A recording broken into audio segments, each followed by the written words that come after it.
Hi friends, welcome back to my channel. இன்றைக்கி நம்ம பார்க்க போகிற ரொம்பவே ஒரு ஹெல்தியான பிரேக்ஃபாஸ்ட் டின்னர் ரெசிபி கோதுமை ரவை வெஜிடபிள் கிச்சடிங்க. கண்டிப்பாக இதை ட்ரை பண்ணுங்கள். குழந்தைங்களுக்கு ரொம்ப பிடிக்கும். ஏன்னா வெஜிடபிள்ஸ் இதில் நம்ம நிறைய சேர்த்துருக்கோம். ஸோ ஹெல்தியான ஒரு பிரேக்ஃபாஸ்ட் இல்லைன்னா டின்னர் ரெசிபி. சரி, எப்படி செய்யுதுன்னு பார்க்கலாம். இதுக்கு வந்து நான் 2 கரண்டி எண்ணெய் கடாயில் விட்டாச்சு. எண்ணெய் நல்லா காஞ்சதுக்கப்புறமா 1/4 டீஸ்பூன் சீரகம், 1/4 டீஸ்பூன் சோம்பு, கொஞ்சம் பெருங்காயம் சேர்த்துருங்க. ஒரு பெரிய வெங்காயம் நான் கட் பண்ணி சேர்த்துட்டேன். 3 பச்சை மிளகாய் கட் பண்ணி சேர்த்துட்டேன். இப்போ இதை நல்லா வதக்கி விடுங்க. வெங்காயம் நல்லா வதங்கினதுக்கப்புறமா 1/2 டீஸ்பூன் இஞ்சி பூண்டு பேஸ்ட்டு சேர்த்து அந்த இஞ்சி பூண்டு பேஸ்ட் ஸ்மெல் போகிற அளவுக்கு நல்லா லோ ஃப்ளேமில் வச்சு வதக்கி விடுங்க. இது கூடவே கொஞ்சம் கருவேப்பிலை சேர்த்து வதக்குங்க.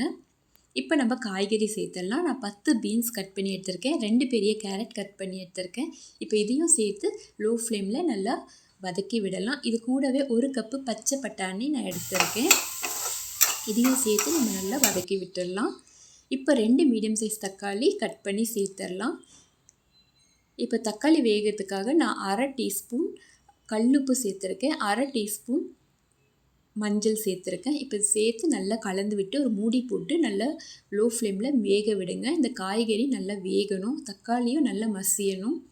இப்போ இதெல்லாம் தக்காளி நல்லா வதங்கினதுக்கு அப்புறமா நீங்கள் வந்து 4 டம்ளர் தண்ணி இதில் நான் சேர்த்துருக்கேன். நான் 1/4 டம்ளர் கோதுமை ரவை எடுத்திருக்கேன். ஸோ 1/4 டம்ளர் கோதுமை ரவைக்கு 4 டம்ளர் தண்ணி கரெக்டாக இருக்கும். ஸோ இந்த தண்ணியை நீங்கள் நல்லா கொதிக்க விடுங்க. ஒரு மூடி போட்டு வச்சுட்டு 5 நிமிஷம் நல்லா மீடியம் ஃப்ளேமில் கொதிக்க விடுங்க. நல்லா கொதிச்சாதான் அந்த காய்கறியில் இருக்கிற எசன்ஸ் எல்லாம் அந்த தண்ணியில் இறங்கி ரவை கிச்சடி வந்து டேஸ்ட்டாக இருக்கும்.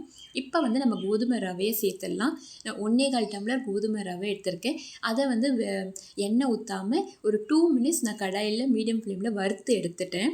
நம்ம வறுக்கும் போது ரவை டேஸ்ட்டாக இருக்கும். இப்போ நம்ம அதை கொஞ்சம் கொஞ்சமாக இதில் வந்து சேர்த்துட்டு கலந்து விட்டுட்டே இருக்கணும், இல்லைன்னா கெட்டி ஆகிடும். இப்போ பாருங்கள், நம்ம எல்லா ரவையும் இதில் தண்ணியில் கொட்டியாச்சு. இப்போ நல்லா கலந்து விட்டுருங்க லோ ஃப்ளேமில். இப்போ ஒரு மூடி போட்டு இது ஒரு 5 நிமிஷம் நல்லா வேக விடுங்க. ஒரு 5 நிமிஷம் கழித்து ஓப்பன் பண்ணி நல்லா கலந்து விட்டுடுங்க. இப்போ திரும்பவும் ஒரு மூடி போட்டு இது திரும்பவும் ஒரு 2-3 மினிட்ஸ் வேக விடுங்க. திரும்பவும் மூடி எடுத்து நல்லா கலந்து விடுங்க. பாருங்கள், நம்மளுக்கு ரவை வந்துட்டு ஓரளவுக்கு வெந்திருக்கு. இப்போ திரும்ப மூடி போட்டு ஒரு 2-3 மினிட்ஸ் கழித்து நீங்கள் ஓப்பன் பண்ணி பார்த்தீங்கன்னா நம்மளுடைய கோதுமை ரவை நல்லாவே வெந்திருக்கும். இந்த ரெசிபி கண்டிப்பாக ட்ரை பண்ணி பாருங்கள். ரொம்ப சூப்பராக இருக்கும். சட்னி சாம்பாரோட குழந்தைங்களுக்கு கொடுத்தீங்கன்னா நல்லா விரும்பி சாப்பிடுவாங்க. எங்கள் வீட்டு குழந்தைங்க இந்த மாதிரி வெஜிடபிள்ஸ் போட்டு கிச்சடி செஞ்சால் ரொம்ப நல்லா சாப்பிடுவாங்க. நீங்களும் ட்ரை பண்ணுங்கள். அப்புறம் நம்ம சேனலை மறக்காமல் சப்ஸ்கிரைப் பண்ணி